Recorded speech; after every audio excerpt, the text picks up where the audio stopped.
Okay, good afternoon, ladies. Today I'm going to be speaking with you about why I believe Roe versus Wade should be overturned. Those of you who don't know, overturn means abolish, and to take out of consideration of our lawmaking, since Roe versus Wade is the court case in which we base all of our abortion laws off of. So I am a Bible-believing, Jesus-following Christian and a woman, as are all of you. And this is why this speech pertains to you, because I believe that in Christian circles, we have lost the ability to critically think about hard issues, specifically issues like abortion. And we fall under umbrella categories that say this is wrong and this is right because my Christian influence says so. We don't really know how to back up why we believe what we believe. And so I have four distinct points that I want to make and unpack for all of you of why I believe that abortion is wrong and why Roe versus Wade should be overturned and why you should too. So first of all, according to recent statistics, in 2011, 1.06 million abortions took place within the United States alone. That's not worldwide, that's just in the United States alone. 21% of all pregnancies end in abortion in the United States, and that's excluding miscarriages. And according to data posted by the Guttmacher Institute, which is the leading institute in all abortion statistics, the most two popular reasons for having an abortion were dramatic change in a personal life or the woman cannot afford a baby at the time. And that's cited as 73% and 74% of all women who had abortions. So introduce this topic, Roe versus Wade should be overturned because I personally believe that abortion is murder and inexcusable in all stages of development of the human life. The sanctity of life should be regarded over a woman's right to choose. Abortion is not used in its original intent, and Scripture speaks of life being sacred, and so we should act as if that's our reality, since that's our standard of truth. So to start this off, in talking about life, I think we have to define life, because that's one of the major arguments in why people believe that abortion is right or why it's wrong. So I'm going to take you back to elementary school in your science classes and say that we have all learned that cells are the building block and the basic unit of all life. Therefore, anything composed of cells is regarded as living. So when we look at something that is considered an embryo, which is what a baby is in 1 to 8 weeks of development, that's when most women have their abortions, is from 1 to 8 weeks or from 8 to 13 weeks, which would be considered the first trimester. And that's because they say that the baby is not yet viable. So I want to talk a little bit about what viability is. Viability means and is defined by Merriam-Webster as capable of succeeding. I want to propose to you that a baby, even in a year of life, is not viable.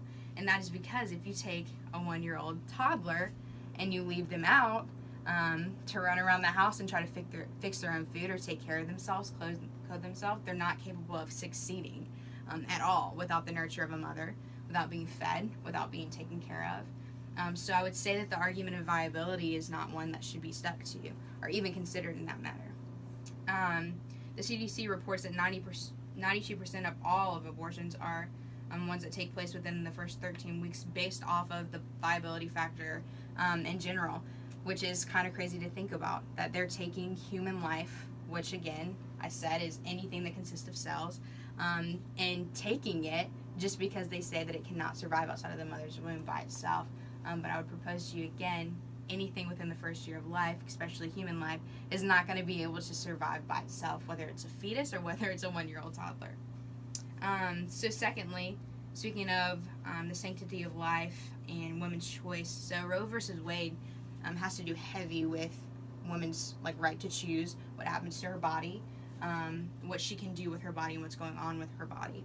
And I would say to you that this is dangerous when we consider a woman's choice over regarding sanctity of life, because majority of abortions in the United States right now are taking place out of convenience.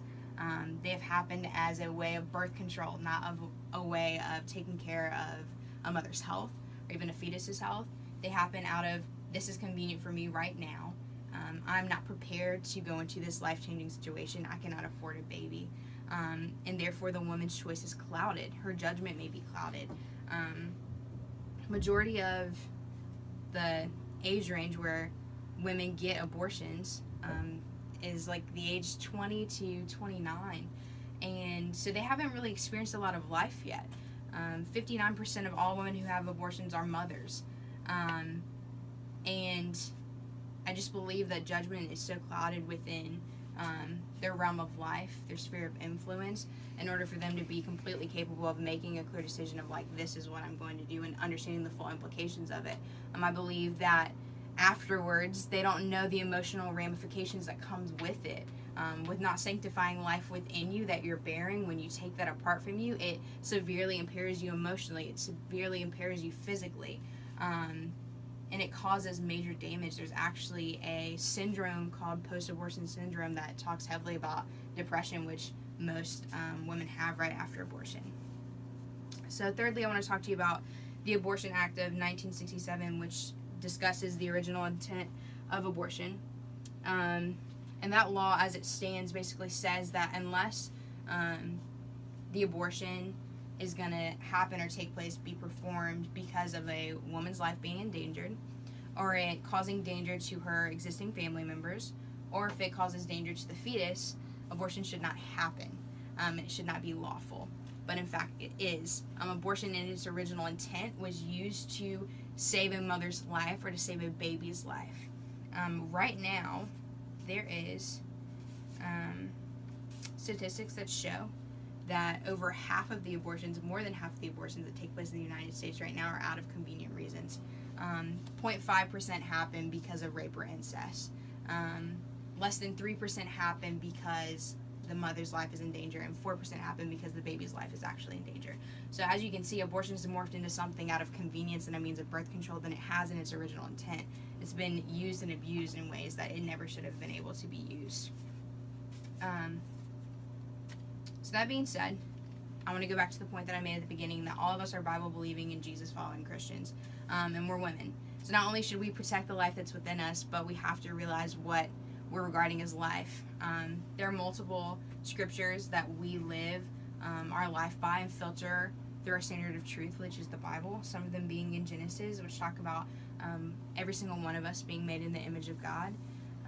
Life being God-breathed, like we were breathed into life. We have the breath in our lungs because God breathed it into us. We all believe that.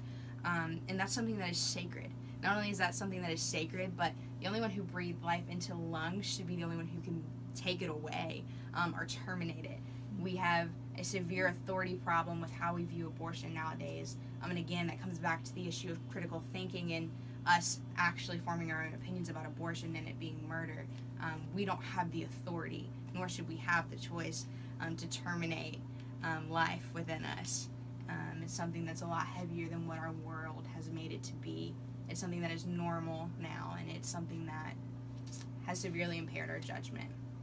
So in concluding remarks, I've again said that I believe that abortion is wrong and should be considered murder because it is inexcusable in all stages of development, as we saw when I defined what life should be in the cellular structure.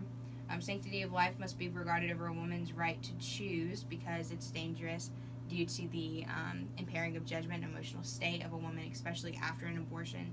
An abortion is not used in its original intent, again with the Abortion Act of 1967, and Scripture speaks of life being sacred, which is our standard of truth that all of us live by. So I just want to challenge you guys, like as you start to experience this in the real world, as we're all in college right now, we go out and we start to meet people who are considering having an abortion. Maybe you have somebody that you know right now in your life that has had an abortion.